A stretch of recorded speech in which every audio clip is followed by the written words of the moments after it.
Good morning, good evening, whoever you are, wherever you are, whatever you might be doing. We wish to welcome you to the Silverlight Show. The Silverlight shines to illuminate that which lies hidden in darkness. For those of you tuning in today, we welcome you in. I've talked about the problem of capitalism and not serving its workers for quite some time. And I was scrolling through my news feed, and the Buffalo Bills traded one of their wide receivers for an astonishingly low price. And it got me thinking. It's funny how sports athletes have more freedom than employees. Sports athletes in all sports fought hard for free agency. That means that they're forced to serve a certain amount of time. I think it's 5 years as a general rule on most sports. And then after that, they're able to do whatever they want. They can sign with another team, they can sign with theirs, they can be traded. There's all sorts of options for them. Whereas for you and I, the average person, there's no option of a trade, there's no option of a holdout. You can either work or you can starve. And that's because what these major league sports have going for them that we don't have in the real world is a universal union, or as it's known, a player association. You might work in the pulp and lumber industry, and there is a pulp and lumber union. And that goes to guarantee that everybody in the pulp and labor industry is guaranteeing one another is going to be employed. And if you go to another factory, they're going to have to keep up with whatever it was that first company was offering you. Now, this gets into some interesting situations. Like, the part that was amusing me about it was, imagine you are traded. You're being traded to another company. You and another production man are being traded for a vice president. You walk into work one day and they say, "Oh, you've been traded. You now have to go across town, report to Smith and Sons and Daughters." Why are they never having daughters on a sign? I know it's tradition, but somebody's got to break that tradition really fast. And yeah, you work for them now. So, turn in your keys, sign your non-disclosure, whatever it is, and, get over there and help them out. That would be an interesting new perspective that most people don't get exposed to. Especially if you live in Atlanta and you get traded to Kansas City or something like that. That would be a real eye-opener. But it would be a possibility, and it would shake up the market. See, right now, they can pay exceedingly low amounts to workers because, I'll give you an example, the Greater Toronto Area has so many people looking for work, they can afford to pay low salaries. Meanwhile, Alberta has to pay high salaries because not a lot of people want to do the jobs that they have out there. It's way away from most people's families, and it's not particularly pleasant to live there during the winter season. So it gives some companies advantage, it gives some companies a disadvantage, but the thing is, you need that unified, what am I going to call it? That unified union or association to make sure that conditions are the same across the board. They want to make sure if you're traded from McDonald's to Wendy's, that you're still going to be a shift supervisor and making your $21 an hour as compared to the $18 an hour the other employees are getting. And that's where we are as a society. We've grasped the beginnings of free agency, where you sign up with a company, hopefully permanent full time, and you're guaranteed your 40, 50, whatever it is hours a week, and you have to show up at time X and leave at time Y. That's what it is. Athletes are kind of there. well, 12, 13 hours a day going through classes and stuff like that.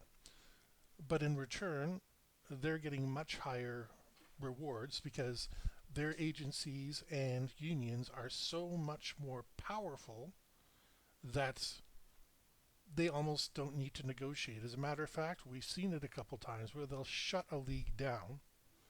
And believe me, those owners are losing money. We need to start doing this to businesses that are mistreating workers. Yes, you can bring in temp agencies, but that's a legislative problem. See, if you can get the right politicians in place, then you could put an end to scabs pretty quickly.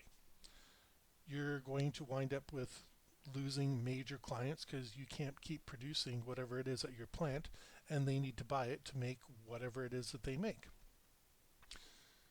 The problem with this is we wind up having signed up to limited contracts, by which I mean, you know, some pro ball player gets signed for 4 years at 20 million, although I suspect our amounts would be dramatically lower. They can't give $1 million to everybody. Some companies are that rich, but very few. And we also have to figure out how far we would be extending it. Because like you said, in the corporate world, this free agency, while a radical idea, would serve to see how much certain employees are worth. And maybe there could even be some element of democracy in this, although not too much.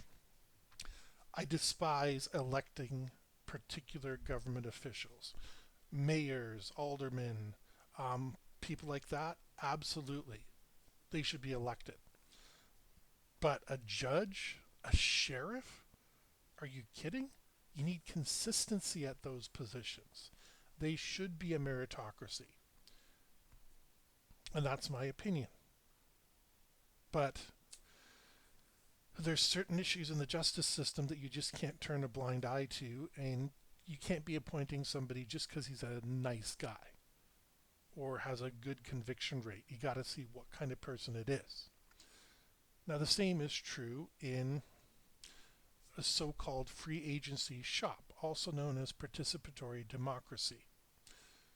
And this is, participatory capitalism. And this is kind of where they want to take us towards. If you read all the reports from, the World Economic Forum and stuff like that. We might be entering a new system, but it's going to be a very hard thing for people to get used to. We're used to this 1920s idea of a company hires you, you work your 20, 30, 40 years, whatever, you get your pension, you go home, you sit and watch TV, and you die. That's not how things work. And it might actually be interesting under this system to see how many managers stay in their position. Yeah, some of them are kissing ass and doing all that sort of stuff. But it'll give another way for a company to get rid of one. Oh, we got a young up and coming manager. Oh yeah, our profits are solid under him. He's maintained everything. And meanwhile, this guy is an absolute jerk. Guy or girl. Sorry, 50 years of bad habits. Then you could ship them off to the other company. They'd be locked into a contract extension because you would have more rights to hold out. And say, I don't want to go work for Wendy's. I like working at McDonald's. Trade me to Burger King instead.